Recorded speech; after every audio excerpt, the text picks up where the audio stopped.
Hey, everybody. I want to welcome you to the 2020 DC Black Film Festival. I'm founder and festival director Kevin Sampson, and I'm honored that you join us this evening from wherever you are in the world. In fact, please, if you don't mind, rep your city or country in the chat box over to the right. Be sure to answer our poll question below. And during the course of our conversation, you can ask questions to our panel of distinguished guests, and we'll try to get to that. We'll even try to bring you up on stage so that you can ask a question as well. Be sure to check out dcbff.org for more information about our festival, our lineup of events, films, and even cop a t-shirt or mug in our store over there while you're at it. I'm really excited about tonight's kickoff event. Being a film critic in the Critics' Choice Association is very significant. The CCA votes on the Critics' Choice Awards annually and carries a lot of weight in the industry. So it's no surprise that there's a small percentage of the critics in that body that are Black. While the industry works towards equality, the question still lies, how do we use our voice as Black critics? So my fellow CCA members are going to help me answer that this evening. First up, we have Carla Renata, aka the Curvy Film Critic. She's a graduate of Howard University and named one of 2018's underrepresented critics of color by the Los Angeles Times. Her reviews, articles, and op-eds have been featured at AFCA.com, Ebony.com, NPR, ET Live, and so much more. She's a proud member of the African American Film Critics Association, the Online Association of Female Film Critics, the Alliance of Female Journalists. Carla, boy, you bad.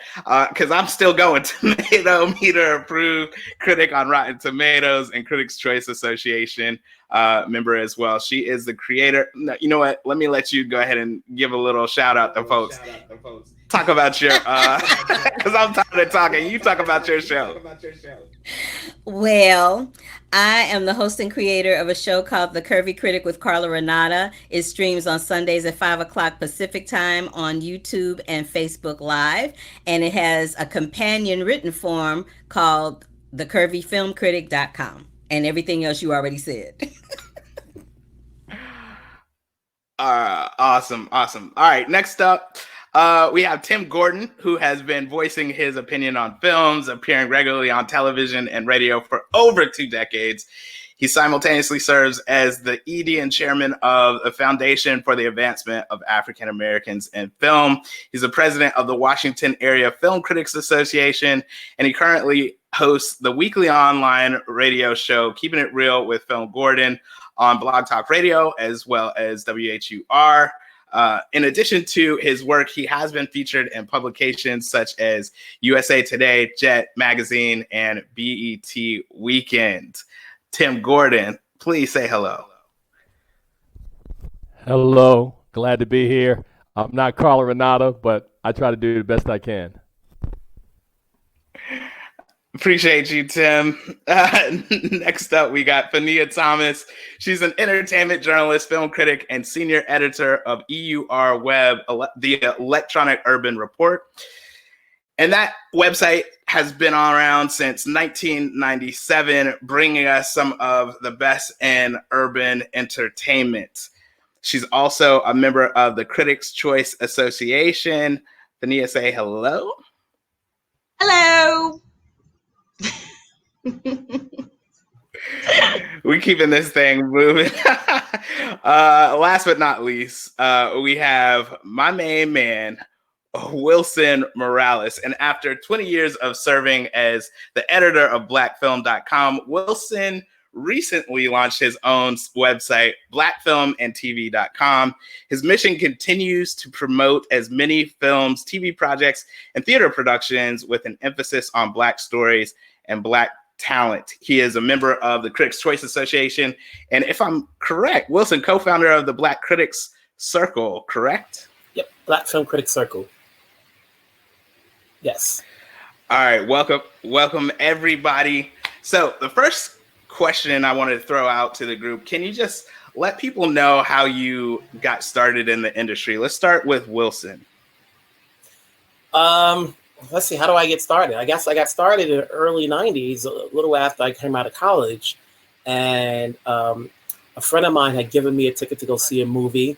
And back in those days, obviously this was before the internet, I would go to these screenings that I didn't know at the time they were screenings, and I'd see the same people all the time. And there was rarely anybody of color online. And the more I go to these screenings, the more I see the same people, the more we got to a conversation, until one of them said to me, "Hey, listen, I'm going away for the summer. Would you like to do the reviews for my radio show?" And this was W East Hampton Radio. I started doing radio for a number of years. And then I moved on to WBAI, which is in New York, and did that for a number of years, just talking about, I had a show called Soundtrack with my partner, Mike Sargent, who's also a member of the CCA. And we ran it for a number of years. And then I guess early in the 2000s, when the internet was starting to rise, I came on board at blackfilm.com, and just it was pretty much a different take in terms of promoting every movie or promoting stories of color, those who are in front and behind the scenes. And, I went on from being a film reviewer to an editor, and then, pretty much doing a lot of it, in terms of reviewing, editing, interviewing, for a long time, and the emphasis is to always, throughout the years, we've seen the elevation and the numbers grow in terms of the quality and the quantity. And then, so recently I started my own site where the mission is still the same, to just let people know the films that are out there, because, that there are a lot of people out there. It's just a matter of getting read about, talked about, heard about. A lot of the mainstream outlets want to talk about, under 5 people, but there's more than that. And that's my mission, to continue to make sure everybody's talked about, so that all of us know who these people are, as opposed to waiting for them to either die or get an accolade, and then we're all jumping on the bandwagon. Thanks, Wilson. All right, Carla, can you tell us how you got started? Well, I was co-hosting an internet radio show with a guy in DC, and I asked him if he had tried to go to Sundance to see if, we could review films a little more efficiently. He said, no. I applied, got accepted, had no money, and was like, oh, Lord, I got to scrounge up this money. And I scrounged it up, and I got there and have been there ever since. But that's how I started.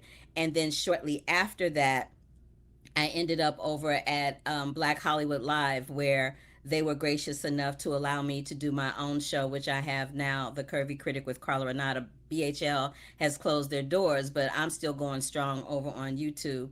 And I'm a Howard University graduate. I'm a Bison. So, we find a way to make a way. And I am really happy that I'm in this lane, because what started to happen was, once I decided I wanted to be a film critic, because I am an actress as well. I'm on NBC's #1 sitcom Superstore. I recur there. I've been there for the last 5 seasons. And so people real quick to say, well, you can't be an actress and review films. Why not? Ain't no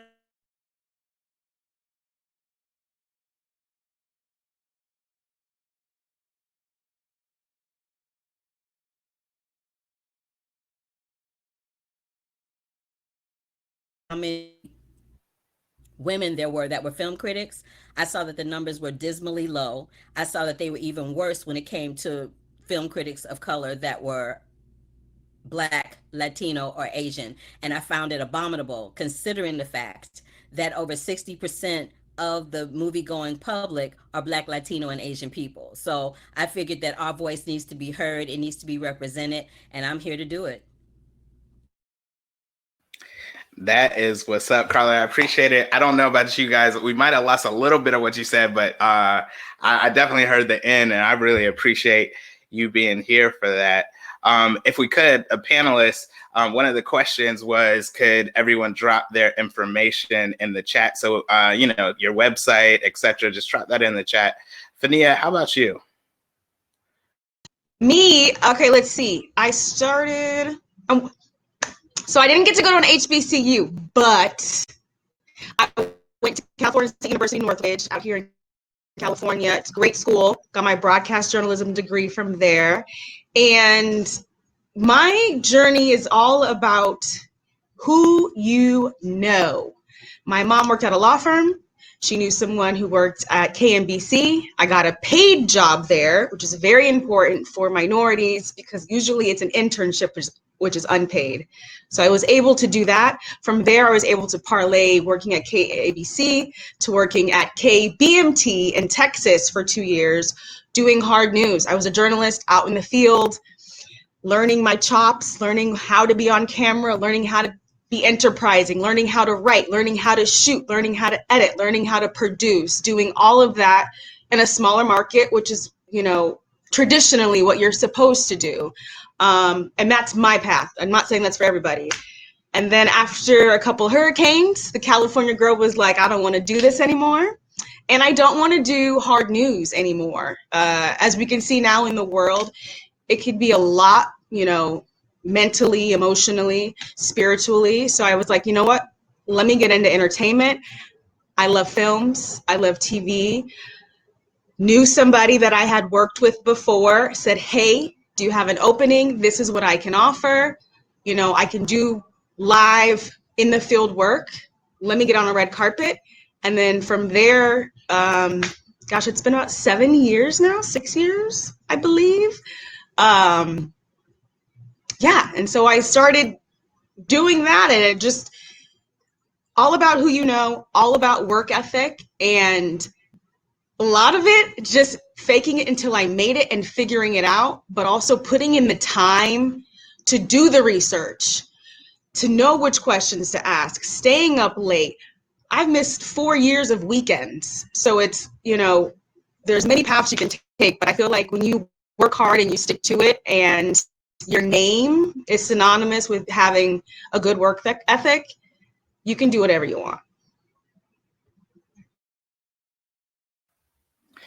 Fania, you giving them golden nuggets of wisdom right there. Hands down, 100%, definitely. We all know the grind, and many people don't see how much work we definitely put in as critics, because not only do we have to watch these films, we have to digest them. We have to think about how can we relay that information to our audience. Then we have to write it. Like, there's a lot of time involved. So a lot of people, when they're like, oh, you got a great job, Eric, it's a job just like any other one. And I think as Fania is just pointing out, like, you really have to work to be excellent at it. Last but not least, Mr. Gordon. This is going to be fun. Let me see. Clearly, I'm the oldest person here and probably had the longest career, so I will try to condense it down. In 1990, 91, I saw a couple of films that kind of pointed me in the direction of being a film critic. One was Charles Burnett's To Sleep with Anger. The other was Robert Townsend's The Five Heartbeats. And I wondered at the time when I saw both those films that I liked them a lot, but I understood for years that we were not being properly represented, either as it relates to the connection between major studios and the marketing that they would do and the validation of these films for our audience. So it set me on a path that I created a newsletter called The Renaissance Review back in 1992. That newsletter got me picked up by Howard University Television that brought me on, and then suddenly, a couple of months later, I got a show on Radio 1 that I began hosting in early 1993. I did that show for 4 years, and in between that time, I became a full-fledged film critic in 92. 10 years later, we created the Washington, D.C. Area Film Critics Association, and I was installed as president of that. A couple of years earlier, we wanted to validate African-American voices in the award space, so I created the Black Reel Awards in 2000. We had our first show in 2002. So my journey in film kind of mirrors a lot of what Wilson was saying, that when I first got into the game, there were probably maybe 2 other African-Americans or people who look like me. And the journey for the last 30 years has been to tell our stories, chart our growth, magnify our voices, and so basically that's what I've been up to.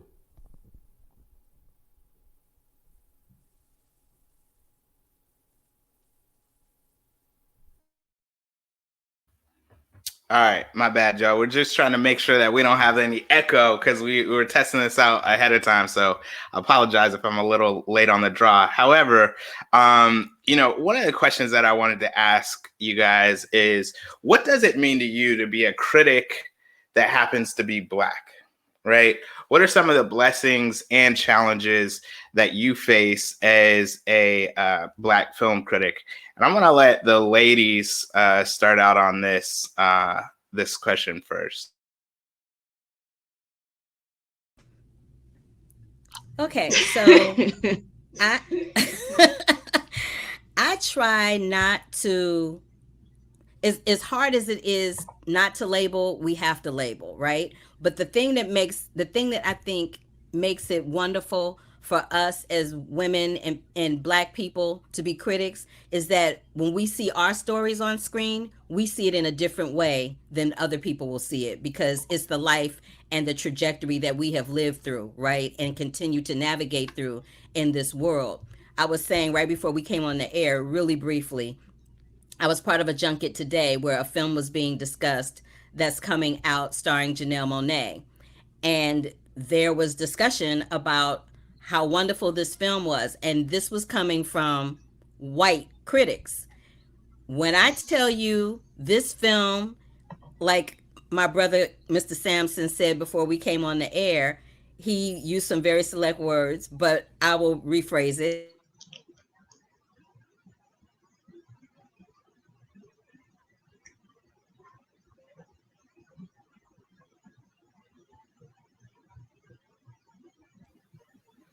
I think we lost Carla. Forget it so that it doesn't happen again. But at the same time, Black people we're such a rich culture. We're so rich with all the other different lanes and places and jobs and things that we navigate through, that why do we keep running to this one narrative? It's annoying and I'm tired of seeing it. But that is the blessing, that someone like myself, Fania, Wilson, Tim, even you, Kevin, we can all look at these films and see it with a different light, with a different lens that most of our other colleagues are not able to see. The flip side of that is it's annoying sometimes to be one of two or one of three or the only Black person at a junket, online, in person, or otherwise. It's like you look around, you like, where the brown people at? Where they at? I know they out there. Why aren't they here? It makes no sense. And then I'll see, JoeBlow.com sitting up in there, who's up in there wearing a fan shirt because they just want to talk to somebody because they a fan. There's a difference between being a fan and being a journalist.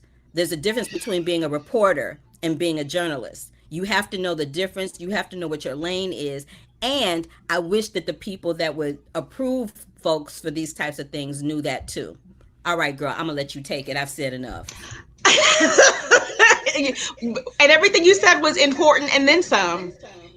I mean, I can just speak to a little bit of the junket situation or being included and invited. One of the biggest challenges is constantly being told, well, we only have 2 slots. There's only space for 2 urban outlets. What does that mean? Is always kind of my first reaction. Actually, that's a lie. My first reaction is some curse words, and then calling in my network of, peers and journalists, like, did you get invited? Who got invited? Which network is doing this? Which studio is doing this? What agency is in charge of this? What agency is championing for us legitimately, in the rooms that we're not in? Are they mentioning our names? Are they not? You mentioned something that reminded me of a conversation that I had about 2 weeks ago with executives who have the power to include people like us into things, but also where we can monetize it. And they said, they were asking what outlets is kind of like ours, kind of like who not so much our competitors, but who's like us. And they're like, yeah, like Complex is like you guys. Complex is not an urban outlet.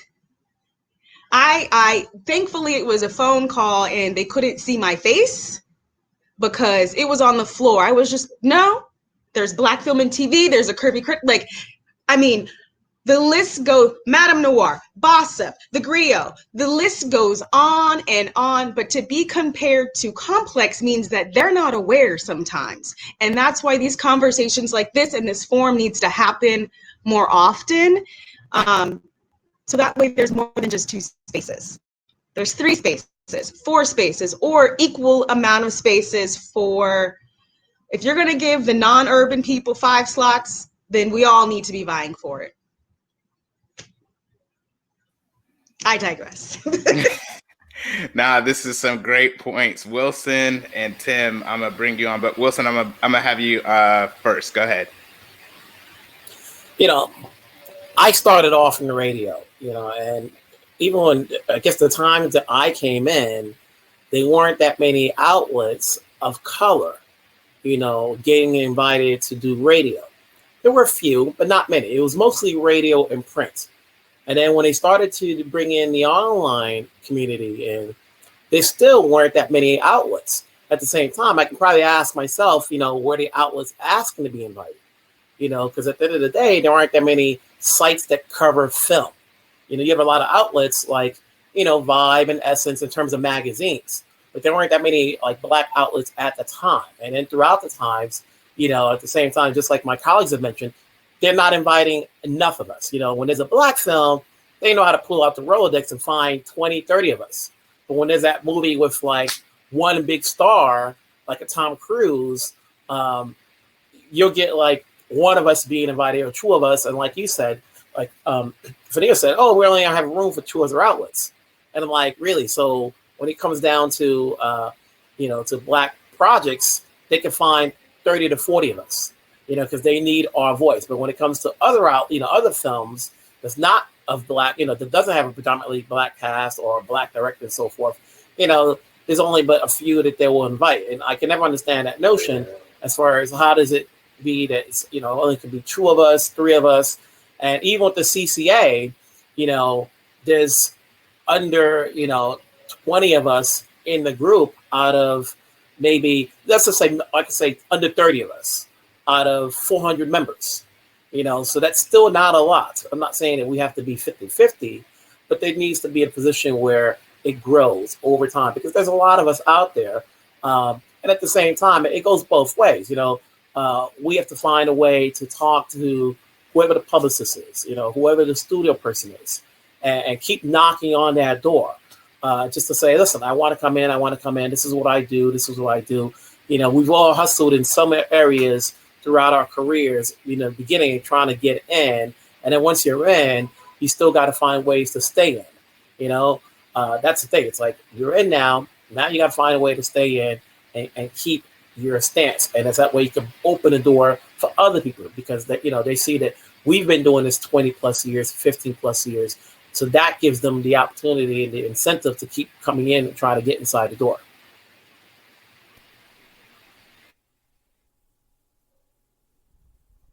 Can you guys hear me?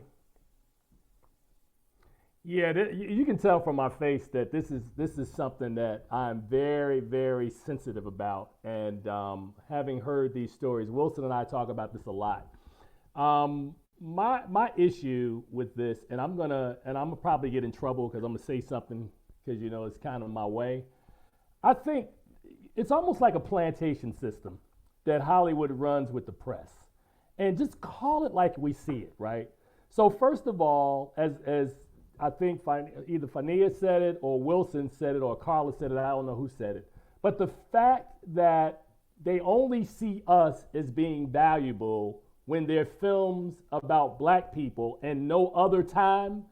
And you also understand that, you know, just because I'm Black or that we're Black, it doesn't mean that the only thing we watch are films with other Black people or films of African descent, right?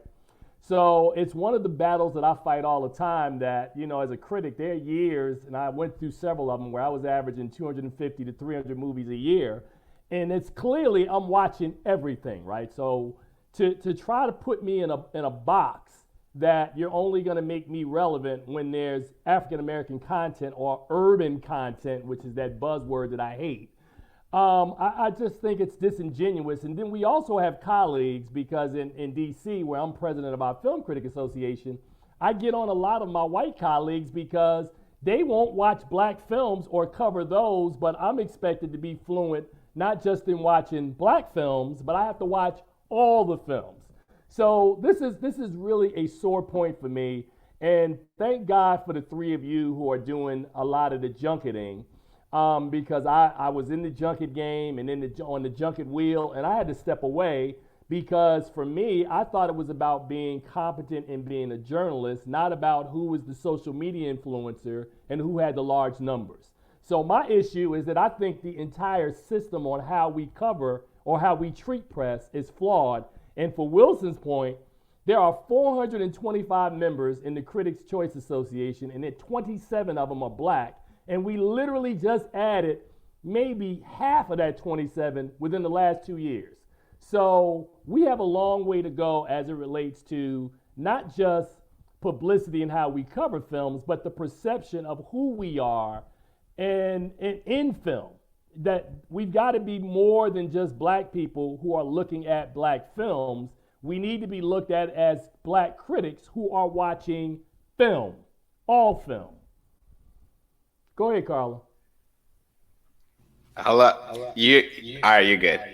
Okay, I just want to piggyback on what you said, Tim. You're right in the respect that just because we black don't mean we don't watch films that don't have black people in them. Like a movie is a movie. That is the most ignorant thing I've ever heard. It's so ridiculously stupid and ignorant. It just, it pisses me off. I understand that you're doing your thing, man, and I'm not really trying to cut you off, but this really is a sore point because when there are films, that come out every year and we're looking at awards consideration, they will round us up and be like, yeah, can you give us your comment? They're hitting Wilson up. They're hitting up Lady Thomas. Tell us what you think about these films. But then during the rest of the year, I usually get called for a variety of different things. And then I wanted to speak real quick to what you said about social media and numbers. So I'm somebody whose presence is primarily online with a blog and with a podcast, right? I don't have large numbers. I don't. I never have. But to Fania's point, I have integrity and I'm professional. And they know that if they have me cover something, that it's going to get coverage and I'm going to send them that link. They ain't going to have to chase me down for it. I'm going to show up and I'm going to represent. This is my thing. When I show up, I represent us in the best light I possibly can. My face will be beat. My clothes will be fierce. My hair will be done. And I will speak like I got some damn sense. And I think their biggest fear is that when they have somebody coming in from online, their biggest fear is that, especially if you're us, is that you're going to come in and you're going to fangirl out. And I especially get that because I'm an actress. But make no mistake about it, I have a journalism degree from Howard University, a broadcast journalism degree. And I have another degree from UCLA in writing. So make no mistake about it, I am qualified. But when they see that you online, they think, oh, she don't, no, boo. Check the receipts. That's all I'm saying. Check the receipts. All right. Yeah, no, I really appreciate this conversation because this is a deal. Right now, we're kind of pulling back the curtain on the conversations that we, and I'm talking about us in this panel, always have, right? And now y'all are just coming into the kitchen and listening, but this is definitely something that we deal with. And so on that, we do have a question from I guess the audience, and y'all bear with us because this is 5 different Wi-Fis. We're live streaming. I'm trying to make sure no echoes happen, but bear with us. If we cut out, we cut out. But we making it work. The one question, and I'll get to this other one. We have 2. How have you addressed the issue of your association colleagues only reviewing non-Black films? I mean, that's all you can do. I mean, I once had one of my really good friends tell me that he had never watched Shaft. He'd never watched Boys in the Hood. And my thing is that I totally understand that, we all come from different experiences, right? So I remember years ago when I first met Wilson, one of the first things Wilson did, which I thought was comical, but I kind of got it, is that he gave me a quiz on black film. Do you remember this, Wilson? He was asking me questions about what does CMB mean and things of that nature. But I laughed, but I got it. But my point is that there are a lot of my colleagues that I know don't know jack about films that are made by us, right? Or haven't taken the time to research our films. And you know, my moniker, my joke name they used to call me was Tim 10,000 because I've watched, you know, decades worth of movies. I love classic film. I mean, Wilson and Kevin know I watch movies, right? And all the movies I watch ain't black. So my point is that if you want me to have that as a standard, you need to have that as a standard as well. And I know they're colleagues of ours, Kevin, you know, that would come to me for advice early in their film critic careers, and I'd be like, you got to watch movies, man. And I mean, you got to watch all the movies. You can't watch all the white movies. You can't watch all the Hispanic movies. You have to watch all the movies. So if people come to you and tell you that their favorite film is Transformers, you need to watch some damn movies. I'm just keeping it 100. All right, I'm muting you, Tim. Sorry. Who else on this point? Wilson. All right. Yeah, that's exactly what Tim said. You know, part of me getting that radio job way back in the early 90s was because I'm amongst a whole bunch of white people, and they see that I can also chime into their conversation. This is the 90s, so a lot of them were over 20 years older than me. And so like when they're talking movies that they know from their time period, I'm here, can chime into their conversation. When they're talking about Cary Grant and Jules and Jim and foreign film, and I can carry, you know, they're looking at me like, oh, look at this young kid who can talk, which is what led me to get this radio job back then. Because she was like, listen, you know, you're somebody that can know film, that can jump into the conversation, as opposed to like coming in and like, oh, your favorite film is whatever you may have seen 2 years ago, you know? So I always tell people, hey, definitely see a lot of films. But like to Tim's point, you know, we know who Don Corleone is and all these other famous characters from some of these white movies are. But if you start asking some of your white colleagues, do you know who Nino Brown is? I guarantee you maybe 9 out of 10 won't know. You know, I'm just keeping it real. Like we know all those names out there. They may know Axel Foley, but they won't know like Nino Brown or you know, or any of the characters in Spike Lee movie names, because you know Spike always has good character names from his movies. You know, Half Pint. You know, they won't know that. If you start asking anybody, Mother what Sister, Bishop do you know? You know, who played Bishop? They're gonna be like, I don't know. We all know who played Bishop. You know. All right. Anybody else on that point? Go ahead. Fania. So that just speaks to white privilege.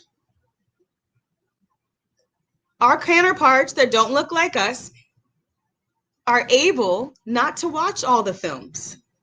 That's one thing I wanted to say. The second thing I wanted to say is when people say, or it's brought up about Black people not watching non-Black films, I always like to say, well, for so many years, we only got like 1 a year, 2 a year. So what else were we watching? White films. Like we don't have a choice. We like growing up, there weren't that many options. So even when it comes to television, like majority of the shows being produced and put out to the world were with white people. So of course we watch white films. Like we might not watch Friends, but at least I don't.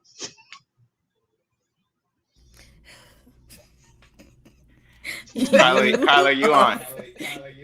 You are a fool. Oh my God, that was pure comedy. I just want to give Tim his flowers while I got him here on a global platform, because I met Tim at Sundance the first year I went there, and he was like, "Who you here for? Who you here covering for?" And I said I was there for the outlet I was with. He said, "See, that's the problem right there. You got to cover for yourself. You got to do things for yourself. You out here making all this money, covering all this stuff for these other people. You got to cover for yourself." I was like, okay. And when I came back later, I was the curvy critic. So thank you, brother. That was some well thought out and well adhered advice. That's what's up. I appreciate that. You know, it's funny because Tim is that dude that whenever you go to, and I said this in my book, whenever you go anywhere, Tim is going to talk to everybody. He's going to work the room. He's just one of those guys that has that magic that can make you feel like you've known him for years, which is a great thing. But I think it also goes to us building one another up and encouraging one another, because the grind is serious. And Tim can attest. When I first started out, I used to bug him all the time. I was like, hey, can we go get some tea? Can we get some coffee? You know, and you need that camaraderie to say, hey, you're on the right path. You're doing the right thing. This is the hustle. This is the grind, and helping to really get our voice out there. Guys, Tim can attest, because I am a stickler when it comes to time with this festival. I don't want to play with y'all's time. I don't want to play with the audience's time. So we're going to go to 8. If the conversation is really, really good and the panelists want to stick on, then we can stay on for a little bit longer. But we do have some questions from the audience. This first question: what does it take to get my film reviewed by you all? This is from Christopher Adams. He's actually one of the filmmakers in this year's festival. So I think to answer it in a not only him, but like a kind of a broadly, but for independent filmmakers that are coming up that we might not know, they're not a household name, how can they get their films interviewed by us? Just raise your hand, whoever wants to take it.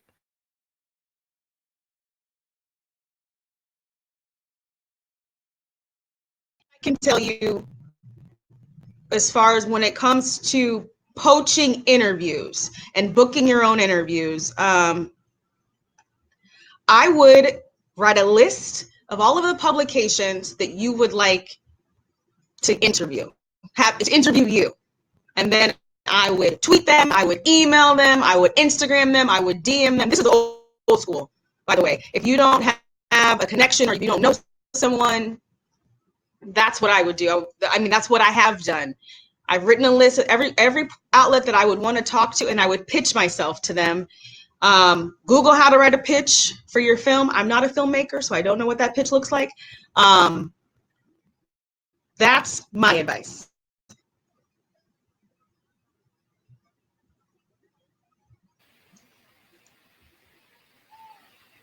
I saw Wilson's hand first, and then Carla, I'll go to you. Wilson. Yeah, that is a good point to say. You know, like a lot of times, you know, when you're looking to say, okay, I want to have, if you're a Black producer or director, you want to have your films looked upon, reviewed, or even, you know, you want to be interviewed. It's not always easy, because a lot of times, you know, we all have different things that we're doing. But like, you know, some of our emails are available on each of our outlets. Sometimes it's easier to hit us up through Twitter or Instagram, because a lot of us are looking at that, and you know, and the timing's got to be right in some areas. You know, like I get emails all the time, and if I can do something, I put up a notice. At least here's this movie coming out. You know, here's that movie coming out. You know, you can go down a list, go to Rotten Tomatoes and see like how many of those members are Black, and then you know, doing the research is work itself. You know, you can break it down. And if you go to Rotten Tomatoes and see who the Black press are, you know, copy each one of those names down and then look them up. And then, you know, whether if you can't find an email address, head them up through social media and just, you know, make your list, one-shot deal. Like, hey, you know, sometimes I'll get tagged as far as on social media along with some of my colleagues about a film that I wasn't even aware about, you know, because they want to bring light to it, because a lot of times most of our the white outlets and the white colleagues won't pay attention to that film because it's not being distributed by a major studio or by a streaming service, and it may go VOD. And make no mistake, there are a lot of films that go VOD that don't get a lot of attention, but they should, you know. And that's just the filmmaker's way of like, listen, I can't wait for a distributor. I think I got a film, you know, I want to get it out because I have other projects to make. Sometimes you have filmmakers that want to hold their film out until they get a distributor. But sometimes, hey, luxury, time is not a luxury. You just want, especially if you got other projects, get it out and then, you know, work your magic to try to get noticed. Because I think, you know, it's got to be a synergy, you know, the work as well as us promoting each other. They do the work, we'll talk about it, you know, and then and if they get the attention, if it's good, at the end of the day, think about Get Out. Even though that played at Sundance, here's a movie that before it went to the festivals, I don't think anybody paid any stock to it. You know, you had a first-time filmmaker in Jordan Peele, who nobody thought so much as a filmmaker. You had a cast that no one really knew because Daniel Kaluuya was not a household name at the time. You know, you just had a story. The story took off. You know, it went viral, and then the actors became a name. You know, and then Daniel got other work after that. Allison Williams got known besides the Girls show that she had on HBO, but it was a story that took out. You know, but you know, sometimes it doesn't have to be. You don't need a big name as long as you have a good story. That story sells. All right, I'm gonna hop in here. Shout out to Nell Minnow who's in the chat. She's saying hello. That's one of our good colleagues in the Washington D.C. Area Film Critics Association. I'm gonna take this moment to make a plug. I've written a book on this for you indie filmmakers, Army of One, PR and marketing for the indie filmmaker. Now, I'm making that plug right now because on Thursday, I'm giving a free masterclass. So make sure you go to dcbff.org. I'm going to give you guys everything that I know. And that's why I wrote it, because I understand as a film critic, I understand as a filmmaker, I understand as a festival director, and I see the whole system, if you will. And so definitely make sure that you sign up for that masterclass on Thursday. Carla. Yes, I echo everything Brother Wilson and Sister Fania said, but I wanted to add one little nugget. I used to be a publicist for years. For over 20 years, I was a publicist. And the one thing that I would add is when you do reach out to film critics, know that if your film is not attached to a film festival, people have to be able to find some place to see it. So you have to make sure that when you send the information needs to be a complete press kit. We need an email address. We need a site where the film can be seen, whether it's Vimeo, whether it's YouTube, whether it's Vudu, wherever it is. We need a link, because we can't just review your film and say this is good and then have people come back and go, oh, well, where can I find that? It needs to be a complete package. Your bio, your film, a bio about the film, who's in the film, what it took, do a little mini EPK if you can. Everybody got a cell phone. Everybody got a camera. We in quarantine. Ain't nobody got an excuse. Just, do it.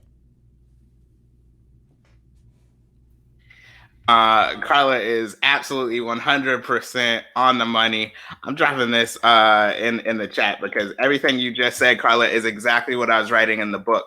I'm giving you exactly what Carla said, because that's the important thing. Like, you got to understand that we want to support indie filmmakers. I feel like as a critic, that's one of the joys of being a critic, is when we can find that underrepresented film or filmmaker and we can shine light on it. Like Wilson was talking about with Get Out, like there were some of us that saw it, but then there was others that didn't, but it was that word of mouth, like, no, yo, go see this film. I think somebody did ask this earlier in the chat. I thought Loose was one of the most underrated films of last year. I was for sure that we were going to hear about that during the Oscar race, and nobody was talking about it. And again, it goes to the point that if me, Wilson, Carla, Fania, Tim are the only people that saw it, which we weren't, but the only ones that are really championing it, it becomes difficult when you go to that 425 people wheel to kind of get people behind it. But Tim, go ahead. Okay, well, two things. When we're talking about the subject of how do you get your film reviewed, I had a conversation with a filmmaker over the weekend who said she needed more Black support for her film, that she wanted to get it certified fresh on Rotten Tomatoes. So, and Nell Minnow, who's my partner in WAFCA, is on, so she knows kind of how we roll. I gave them access to all of WAFCA as well as to all of the African American critics in the CCA, and told them, have at it, offer the film and offer links and try to get your work out there, right? So that's number one. Damn, I was trying to think. There was a great second point I had, and in the middle of that, I just lost it. What were you asking me, Kevin, before we started? Well, what were you saying before we got started? What, just now? Just now. I was saying how we, so Loose, and then like it was just a few of us. That was a great second point. So I'm not doing the plug because out of respect for my brother, this is his film festival, but I also have one of these as well. And Loose was the closing night film at our festival last July, which I was really, really proud of because I had an opportunity to see it at Sundance, had a chance to interview Kelvin Harrison and to tell him how much I thought about that performance. And we were honored to kind of put that film out there. But to your point, Kevin, here again is part of the reason why I got in the game in the first place, because we see these fantastic performances in these little films, and everybody on this panel understands that when we talk about award season is not just about merit. Award season is about campaigning, and campaigning is about how much money and how much access that individual studios have in trying to get films out there. So there's always this disconnect every year. It's funny around award season that friends of mine who know what I do will ask me invariably, I saw X movie early in the year and we thought that movie was good. How come that movie or movies like this are never up for awards? And when you explain to them that films are made for two reasons, right? There's reason one, they're made for commerce and then or art, and then the other ones are made for awards consideration. And sometimes the line blurs a little bit, but it's a very interesting concept in studying film. And I was talking earlier about the plantation mentality of how films are covered and how we try to segment into all of these different groups. You know, I know Nell is online, and for years, you know, her and other colleagues of mine would be relegated to the faith community. Or, you know, you're the urban community, or you're, what is it called? The young something Y something C. But it's always really interesting to me how all of this business works. And I'm glad you're doing this, Kevin, because it sort of demystifies the process for people who really don't understand it. They hear professionals who have to deal with it day in and day out. How do we navigate it, you know, despite some of the disadvantages you come to the table with? And the disadvantage is not in that we're disadvantaged in being African American, but disadvantaged in how they see us and how they value us in the motion picture industry. Man, this is really, I love this conversation. I'm so grateful for you guys for doing this, because I do think that, like Fania was saying, like we have to have more of these conversations, but like in a public sphere, right? Not just us. So we can bring other people in to these conversations and kind of affect change that way. I'm going to go to our questions, and I see two questions that are really kind of the same, but it's the same question, but I'll say both of them. So do you ever feel the need to be less critical of Black content creators? And then a similar question was, are you afraid to be honest with a Black filmmaker or writer if the product is pedestrian? Who wants to take that on? I'll go last. You go ahead, y'all, because I got a good one for that. I mean, I'll start, right, Wilson, and then I'll come to you. So, I mean, I think I could be a good president. I'm very political when I need to be, but at the same time, I'll be real with you. Especially running this film festival, there's so many films that, you know, are submitted, and there are many that, you know, need work. And so what I really appreciate are the filmmakers that say, you know, how could I do better? And I know that I'm going to see that filmmaker again in the future because they're trying to work on the craft. And so with that, I think that I try my best when it comes to like an indie filmmaker. Like if it's a actual studio film or even an indie film, but like, you know, in that range of like Hulu, Amazon, whatever, I'll trash it if it's trash. But if you are an indie filmmaker, I do try to have more constructive criticism to help out. And I'm not afraid to call you out, but I will watch my words because I understand, as Erykah Badu said, you know, yeah, Carlos said it. Wilson, I'm gonna throw it over to you. What I would say is this, you know, like you mentioned, you know, when it's an independent film, you have to you have to tell yourself, okay, maybe they don't have the resources for everything.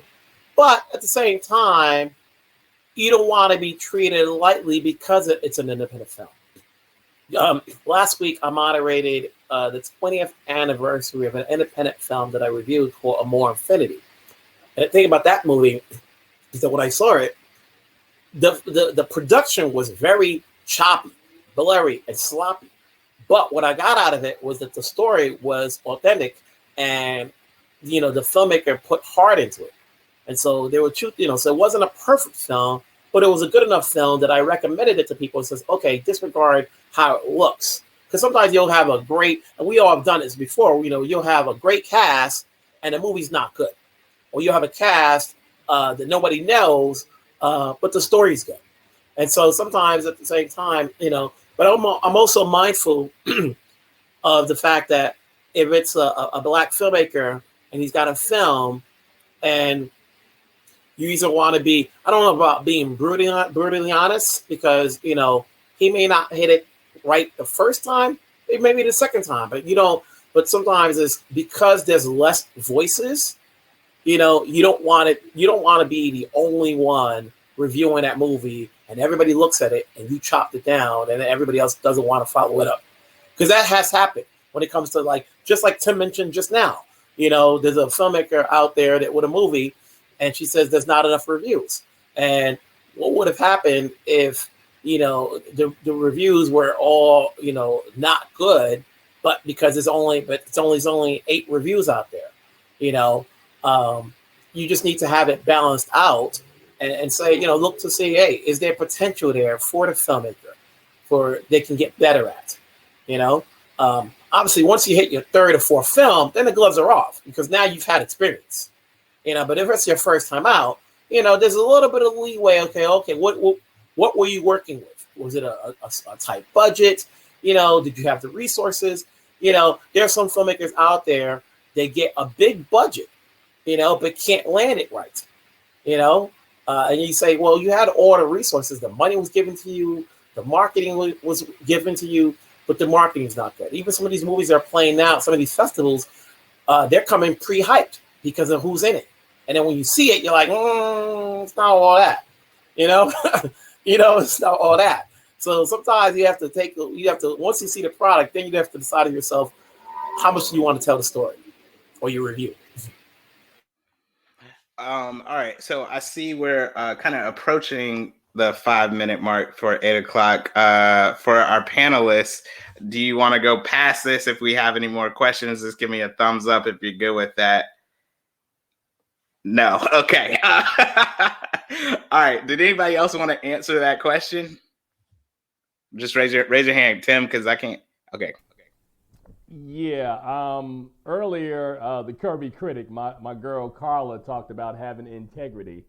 And Wilson is smiling because he knows where I'm going with this one. I call a spade, man. I mean, my job is to critique your work.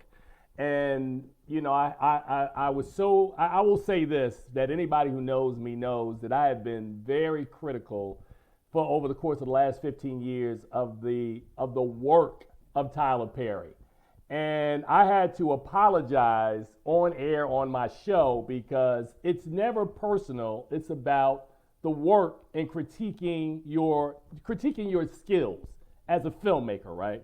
So I will say that I think that I've been in some situations where I have been, Wilson talks about being brutally honest. I have been brutally honest, but what I've found is that I've had a lot of conversations over the course of my film critic career with a lot of filmmakers who I am really close with to this day because they respected the fact that I told them or I gave them an honest opinion and was able to back it up with analysis about their work.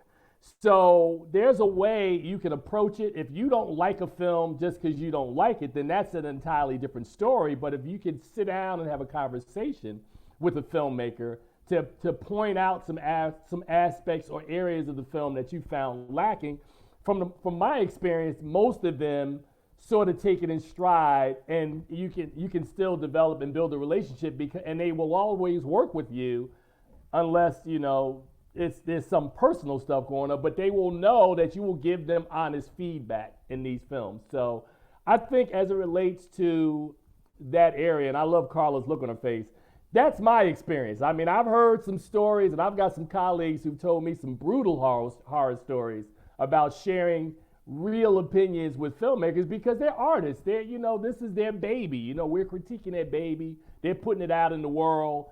But you have a responsibility to your audience and to yourself to be honest and tell the truth. Hence the name of my radio show, Keeping It Real. Okay, so my face wasn't for anything in particular. That's just my face. What can I say?